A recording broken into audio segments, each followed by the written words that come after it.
the fact that we keep having Jack's perspective, we keep having the Master's perspective, and I still know nothing about the Master except for the fact that he has a secret. I don't know what the secret is.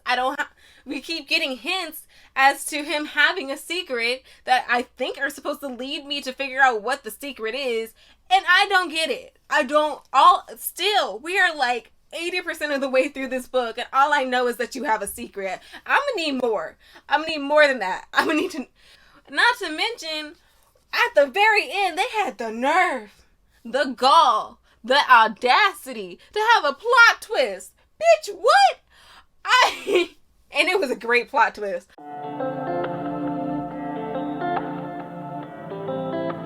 Hey y'all, it's Clara Monique. My first name's Clara, my middle name's Monique. It's Clara Monique. Today I have my July, August, yes, we're in September. Before we get started in the video, I do have like two very minor announcements in regards to my wrap-ups and my TBR videos. Did I do that right? Did I say that right? Yeah. First and foremost, as it regards to my TBR videos, I am going to change how I phrase it because I don't do TBRs. I'm definitely a mood reader. So when I'm picking out books for my TBR, I'm simply picking out like the top 10 books of my TBR card that I'm the most interested in during that time.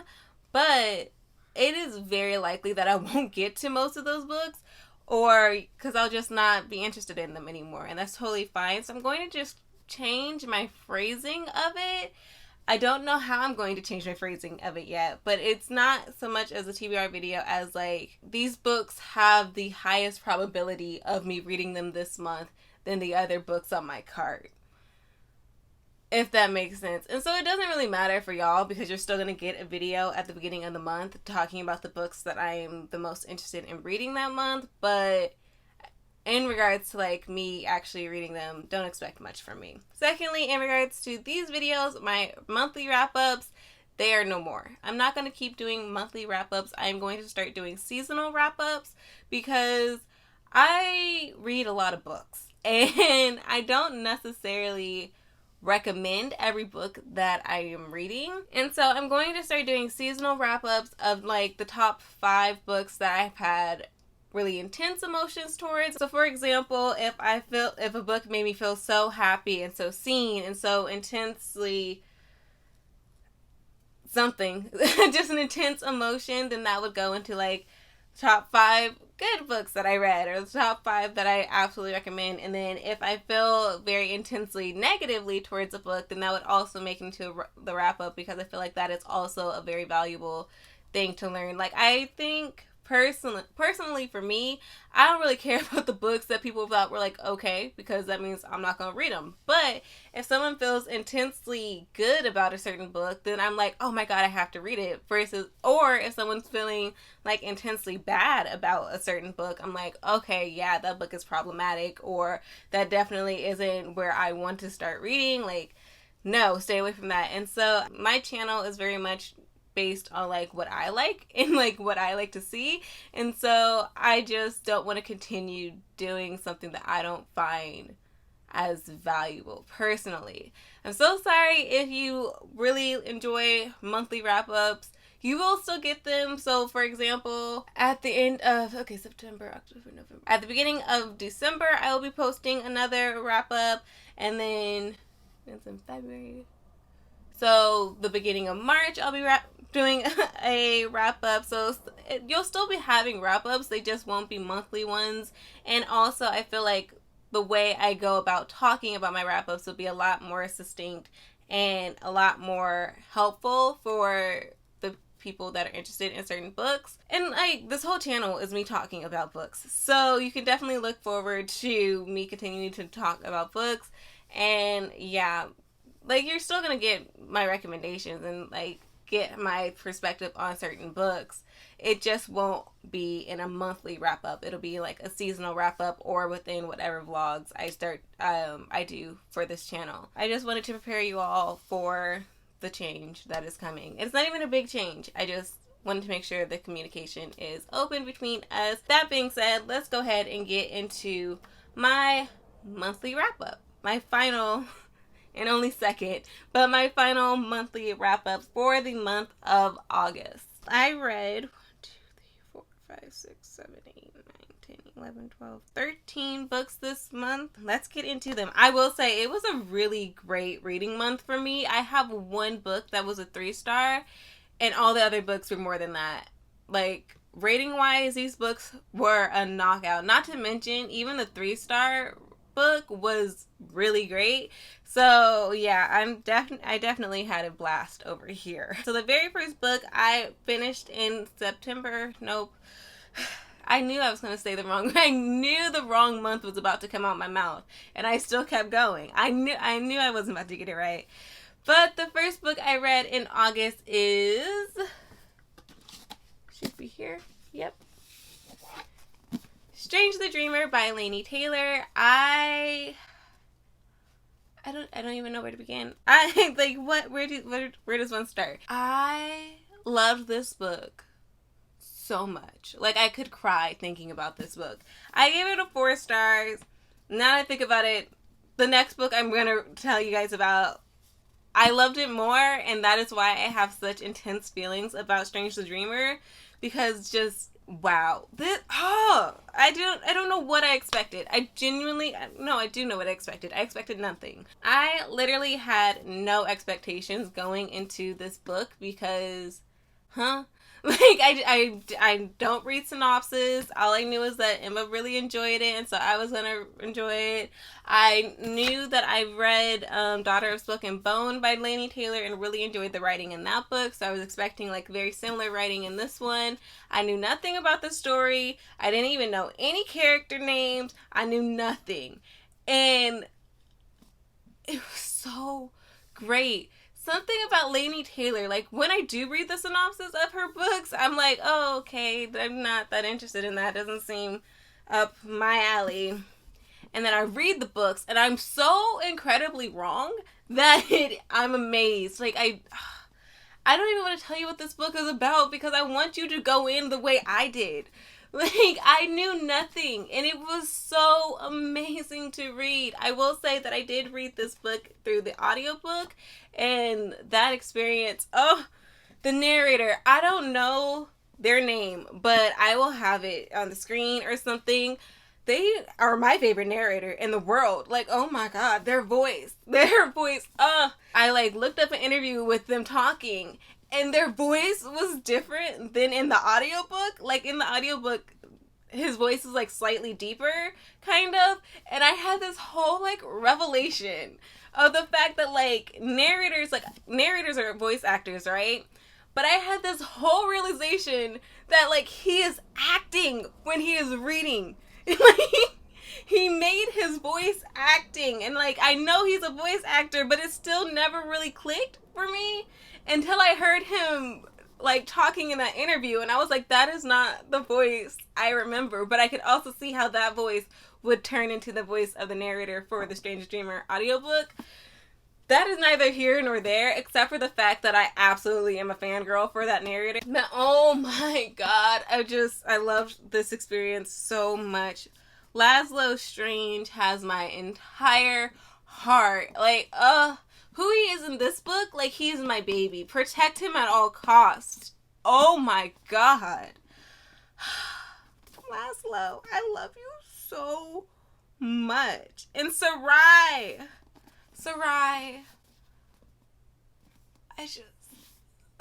I feel so intensely about the characters in these books.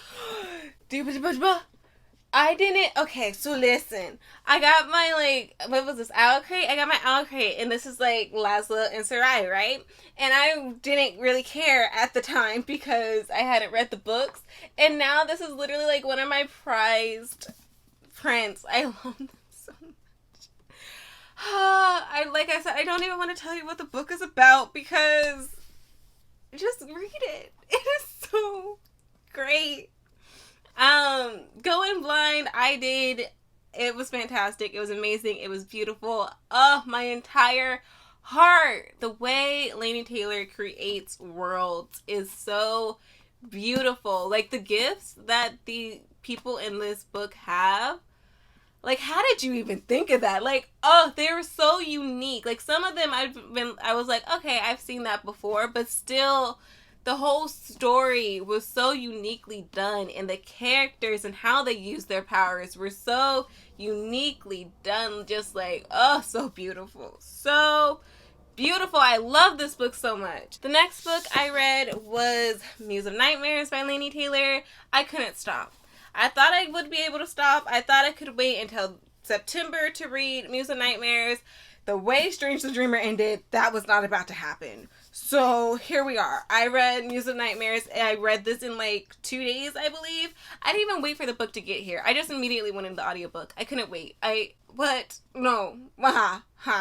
This one right here, this was my 5 stars. 5 stars all the way. I love this book with my whole heart, soul, and being. Like, oh my god.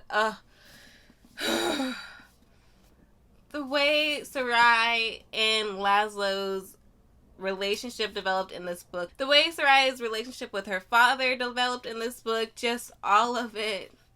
All of it was so great and so human and so real and beautifully done. The writing of this book, again, I listened to this book in audiobook, the narration style, just everything that was put into this book felt like little pieces being put together to create this masterpiece. And I just, when I tell y'all, I want to reread these books so goddamn bad. I want to reread them so bad, but that don't make sense. I read them a month ago. I can't reread them yet, but I want to. I want to so bad. I'm gonna reread them in October because it's my birthday and can't nobody tell me shit, okay? And I want to annotate them, but then I also don't want to annotate them. I just want to vibe, bro. I just want to vibe. Oh my god. Yeah, just knockout, just a knockout book. I love them so much. Honestly, might just be one of my top books of the year. I think about these books and I just have such a warm feeling in my heart. The kids in these books had to go through a lot. Like, I could not imagine going through what Sarai and the other 4 children went through over in the Citadel. I can't imagine what growing up the way Laszlo did, just alone and deprived of love. Like, I can't imagine going through that, and yet these characters did, and they were still good people and just so human. And I think that is so impactful to the story. I don't even know how to say this, but like the way Sarai and Laszlo's story were a reflection of each other in some way was just so great. And again, I don't know how to say this without spoiling the book, and I don't want you guys to know anything about this book when you go into it, but just like the way Laszlo was deprived of love because he was an orphan, and then Sarai and the other 4 children being deprived of love because of who their parents were. And at the end of the day, these kids, it was just so blatantly out there and so obvious that these are just kids. Like, these are just babies. And they're not babies, and they're quite older in age, but still, it's like they never really got to be kids because of the circumstances of their birth. And yet they're so fundamentally children. When you are deprived of your parents' love and like that regular adult affection that children often experience, when you're deprived of that, you have to grow up early. And yet these kids just seemed like, I say they're kids, but again, they're quite older in age. Like, they're older teenagers, and I guess that's still a kid, but like they're older in age, and I still think of them as like 10 years old kind of, because they had to grow up so fast that fundamentally that they're still children. And I really appreciated how human Laini Taylor made these characters, and just intentionally made them so human because they weren't seen as human. And yet it's so blatantly clear in the story that these are just kids, these are just babies, these are just human beings, and the way that they're being treated, all because of who their parents were. And I just, wow. The next book I read was Clara and the Sun by Kazu Ishiguro. I absolutely thoroughly enjoyed this book as well. I gave it a 4.5 stars. This book was so good that I didn't want to finish it. Like, I was stuck on like 2/3 of the book for a long time because I didn't want to finish it. I was like, sad things are coming and I don't want to read it. Like, I don't want any part to do about this book. I did mention this book in, what book was it? My Updating My Habits video, I believe, because I do want to read more Kazu Ishiguro. But yeah, if you would like to hear my thoughts on this book, you can check out that video there. Mainly, I thoroughly enjoyed the way that Clara experienced, like, oh my god, very similar themes to how I felt about News of Nightmares and Strange the Dreamer. But I like how something that is seen as not human, such as Clara, who is an artificial friend, who is an AI, how she still experienced such human emotions and such human experiences that it's like, how could you think she's not human when she is just so blatantly human in her reactions and in her experiences and how she takes in the world. I felt so intensely for Clara that I was like, I don't want to continue because I don't want to see Clara be sad. I don't want to see anything happen. And I was so angry at the end of this book because it was a great ending. Like, it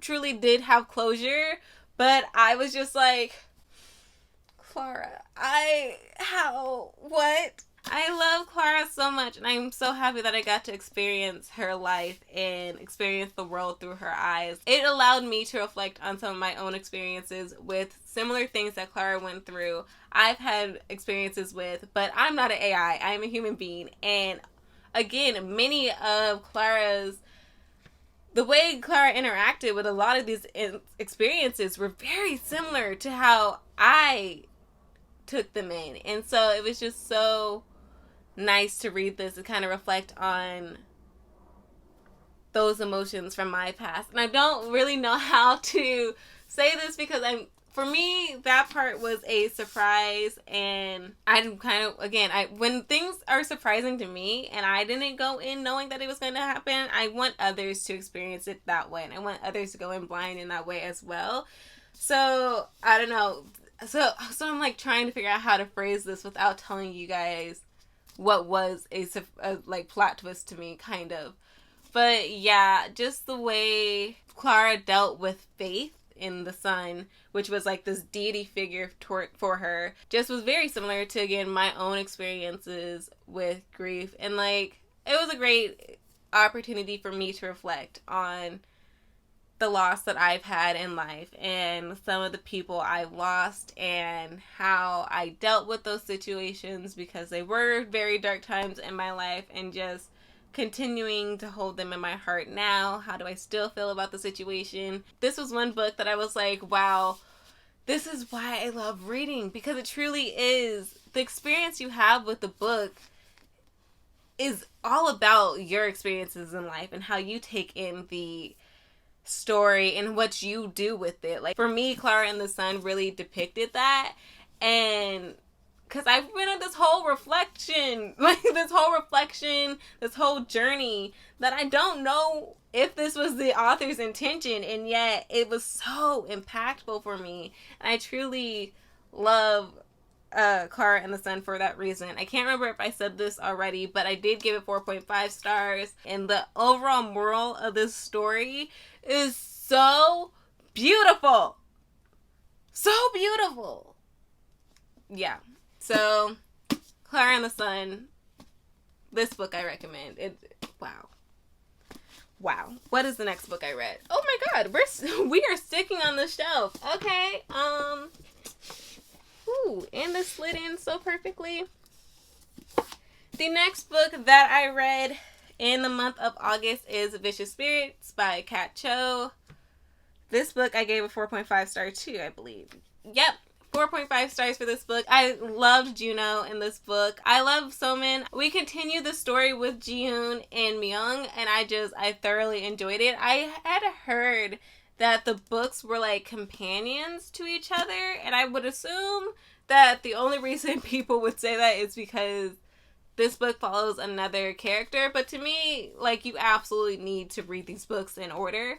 So I don't know if companion is the word I would use, but it's literally the second book in a duology. This continued on where Wicked Fox ended, but it continued from the perspectives of So-min and Juno, and I love So-min.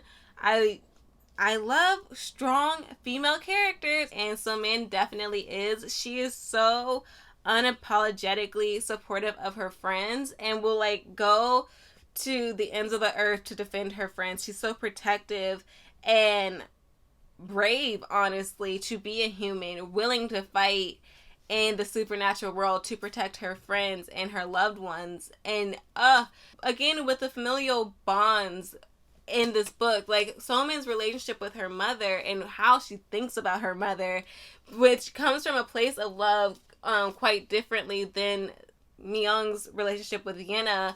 So-min's relationship with her mother is a lot more obvious in the love, because So-min knows that her mom loves her, and her mom just loves her child, and it's so obviously and so blatantly, and yet So-min still has this kind of, I want to say, resentment, because she loves her mom so much and is so happy that her mom is different than other moms, but So-min's mom had her very young, and you can kind of see that in their dynamic of So-min kind of like having to grow up a bit early and having to be as mature as she is, and yet the way their relationship developed was so beautiful, and like finally having their moment of talking to each other, and like how things were resolved with their relationship. Juno and how he deals with any relationship, especially when it comes to having friends and thinking that he doesn't need friends, or honestly that he doesn't deserve it. It's just like, ugh. In Death is a character in this book, and oh my god, the fact that Death was a character and how that all went along this storyline was so cool. And there was just so many different parts, because you are following So-min and Juno, and yet parts of Myung and Ji-hoon's story are still very much entwined in this book. It was just so amazing. Like, it was just so cool, and just, whoa. Wow. This is why, you guys. This is exactly why I'm not going to keep doing monthly wrap-ups, because I don't know how to think except for, like, excitement. The next books that I read were a part of my first episode of my Date with the Author series, and I will have that episode linked down below and up in the cards, so give me time. It takes time. First of all, I have been on it lately, but I'm going to still give that disclaimer of give me time, because sometimes I don't feel like linking the cards or linking it down below. So just give me time. At some point it will be linked below and up in the cards. Point is, I read these next four or five books in that video, and so I'm not going to really go into depth about them at all, except for the names of the books. One of them are on my shelf out of my room, and I'm not about to get up and get it, so just take my word for it. And also you can see it in that video. But the first book I read for that video is The Roommate Risk. I gave this book a 4-star, thoroughly enjoyed it. I am still thinking about Jasmine and Rahul. The next book I read is Guarding Temptation. That is the one that is on my shelf out there. That is the only book this month that I gave 3 stars, which is why it's on that shelf, because I have no intense emotions about it. The next books that I read are the Brown Sisters trilogy, which is Get a Life, Chloe Brown. I gave this one 4 stars. And shout out to my sister. Thank you for letting me borrow this. You can have your book back now. Next, I read Take a Hint, Dani Brown. By far my favorite book of the Brown Sisters trilogy. Of Talia Hibbard's books, I feel like it's like tied with The Roommate Risk. These have very similar not stories, but Dani and Jasmine are very similar as people to me. And honestly, combine them together and you have like me as a human being. But I gave Dani Brown a 4.5 stars, which honestly The Roommate Risk probably is a 4.5 as well, but I gave it a 4-star at the time, and so I'm going to stick with that for now until I reread it, which I definitely will be rereading it, because again, I can't stop thinking about that book. The next book I read for that video is At Your Age, Eve Brown. I gave this one a 4-star. I thoroughly enjoyed Eve. But again, if you would like to hear my full thought out and like not very articulate, but far more articulate than I am currently, thoughts on these books, I will have The Date with the Author, episode 1, featuring Talia Hibbert books, down below and linked in the cards. The next book I read in the month of August is Where Dreams Ascend by Janella Angeles. And yeah, I gave this book a 3.5 stars. This book was marketed to me, and it's how I'm going to market it to you because it is a great depiction of this book. But it was marketed to me as The Greatest Showman meets Phantom of the Opera. All the vibes, completely. I gave this book a 3.5. I can't remember if I said that already. But yeah, it's definitely 3.5 for me. I found the book kind of sort of okay, but then there was also those moments that I absolutely love, thoroughly enjoy, and the moments that mean the world to me. But that I would just like literally, I'd be sprinting with friends, reading this book, and then the timer would go off, and I'd be like, holy crap, I'm still in my bedroom. Like, I'm sprinting with friends. I'm not in this world. And so, definitely, the imagery in this book, just takes you completely into the story and into this world. And I thoroughly enjoyed that part. There was just something that I was really disconnecting with. Oh, I know what it is. I had the same problem with The Beautiful. I really enjoyed The Beautiful, and I enjoyed this book. But there is just something about books that will have a mystery as like an integral part of the story, right? And I think that is really great. I enjoy that thoroughly. But what you not gonna do is have a mystery be so integral to the story and give me no hints as to what the hell this mystery is. Like, for The Beautiful, at least I knew what the mystery was, okay? Like, that was very obvious. For this one, I was like, I don't know what you want from me. And there was like this point in the book where I was most of the way done with this book. And I was like, the fact that we keep having Jack's perspective, we keep having the master's perspective, and I still know nothing about the master, except for the fact that he has a secret. I don't know what the secret is. We keep getting hints as to him having a secret that I think are supposed to lead me to figure out what the secret is, and I don't get it. We are like 80% of the way through this book, and all I know is that you have a secret. I'm gonna need more. I'm gonna need more than that. I'm gonna need to, not to mention Homeboy. Not to mention, at the very end, they had the nerve, the gall, the audacity to have a plot twist. Bitch, what? And it was a great plot twist. I will say that. It was done great. And again, that is honestly, the plot twist that was there definitely is another reason that I gave this book a 3.5. Like, I enjoyed the plot twist. But I was like, you really gonna have this huge thing pop up and still not answer what the hell Jack's secret is? What the hell the master's secret is? And yet we have this plot twist. And first of all, the plot twist was beautiful. I was like, we had hints all through. Now that was one mystery. We had hints all throughout the book, and I still was just like, la la la, la la la. Versus like the master's mystery and his like whole story. I was like, hello? Hi, hello? What? What are you trying to tell me? 3.5. I was just like, for the most part, this book was okay. Like I said, I don't like it when books obviously have a mystery and the mystery is such an integral part of the story and I don't receive any hints as to what the mystery is. At that point, just make it a plot twist. But if you're not going to leave clues as to what the mystery is, just make it a plot twist. It might as well be a plot twist at that point. Again, I sound like I hate the book, but I enjoyed it. I gave it a 3.5. That is actually a very good rating. It was that part. Like, how you gonna tell me there's a mystery and not give me any hints as to what the mystery was? I was over here like, am I dumb? Am I, like, genuinely, am I stupid? Like, Is it me? It's probably me. Honestly, if you understood, first of all, I was told what the secret is, and I'm still confused. I'm confuddled. And honestly, I will continue with the story. I actually am still intrigued enough to read the second book. Although I'll probably be lost in that book as well. But hey, I'm here, and I'm confused and intrigued. The Black Veins. I gave this one a 4.5. Oh, I gave it a 4-star. I enjoyed this book. I thought this book was so funny. I thought that it was going to be like this serious, dense piece.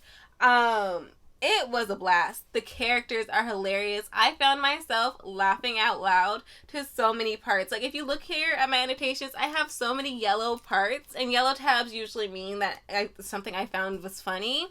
And usually, when it's a yellow tab, it's like, I like laughed inside. Like, I laughed in my head. I was laughing out loud. And I did have a weekly vlog when I was reading this book, and so that will be posted sometime. I have a lot of clips, so I kind of don't feel like editing it, but I will be posting that vlog, and you can kind of see the times where I was like legit laughing out loud.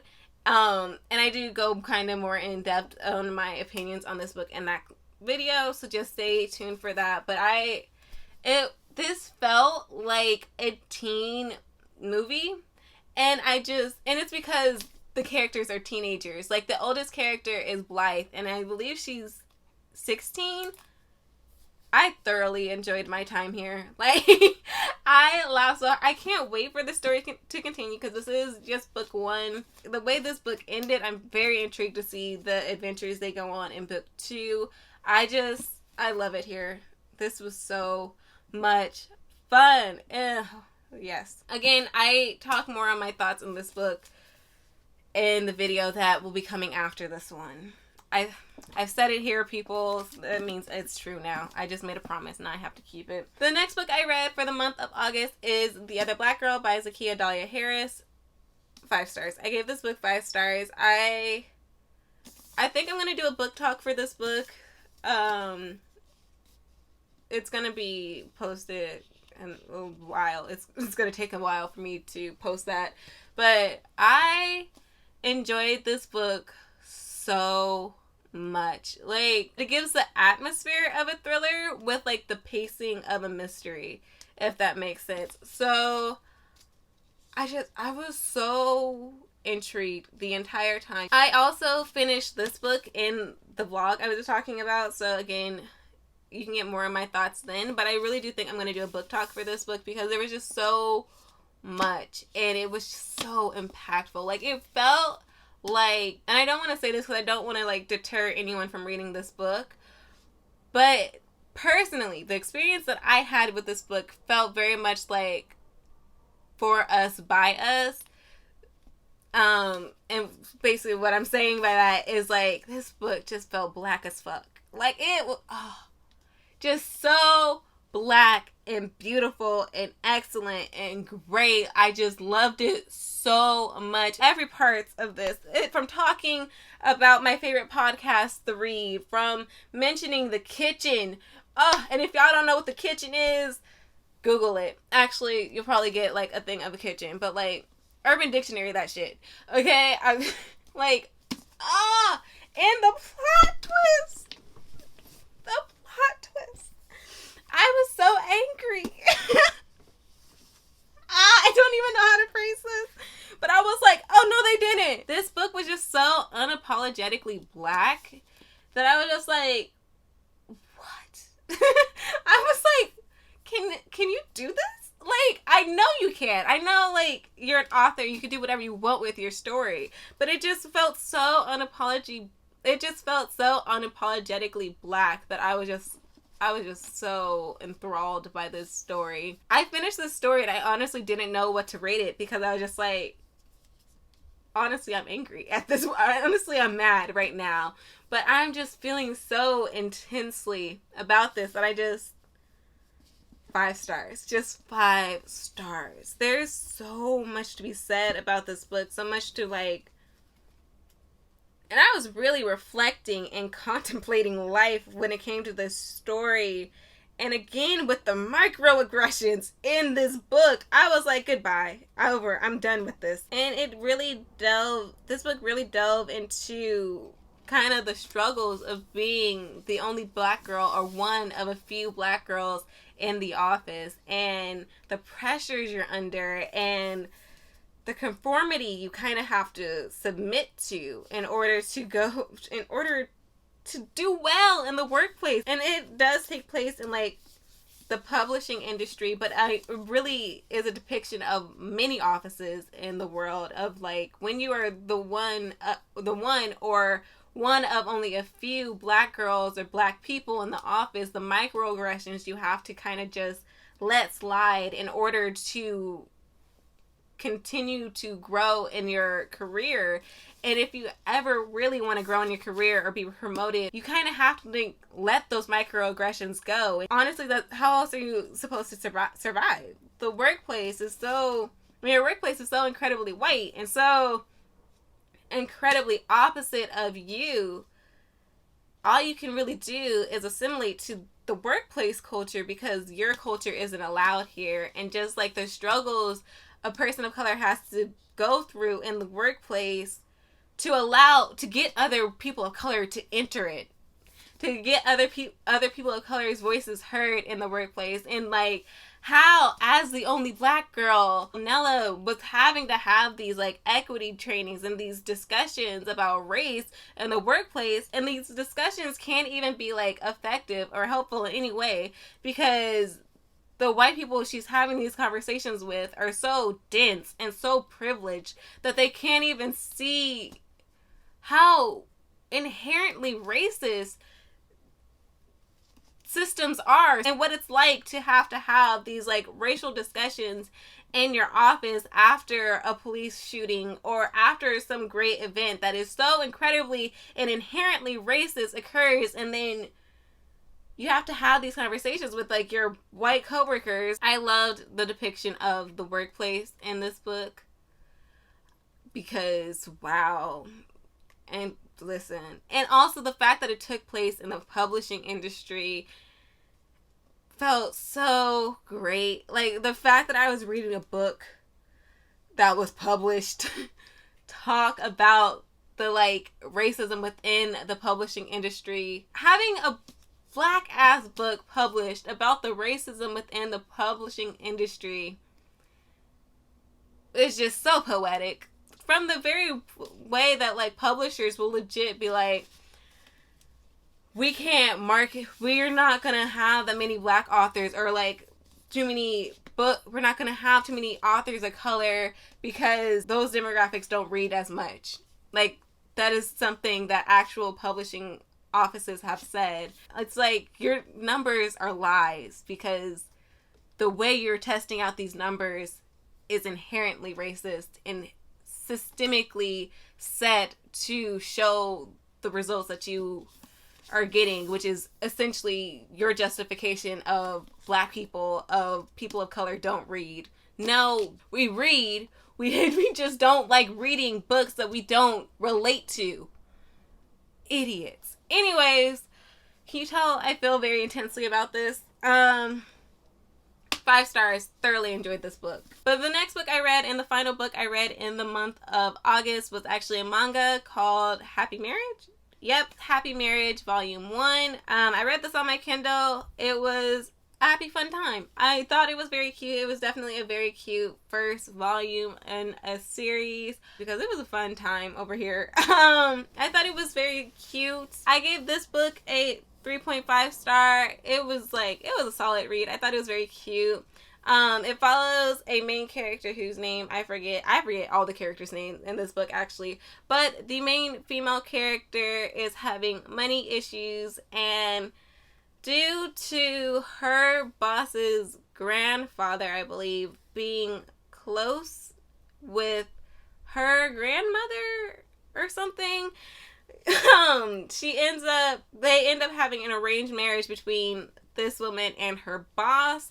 Her father was in some trouble with a local gang, I believe. I think he borrowed money or something from them. And so her boss helped her to get out of that money issue and like saved her from that gang, and they like got married to deal with that issue. It's a very basic plot that I'm sure you have heard time and time again when it comes to like the fake marriage trope, because I've definitely read it time and time again. But it was a fun final read for the month. It was like August 30th, and I didn't feel like picking up a new book, so I just read a manga.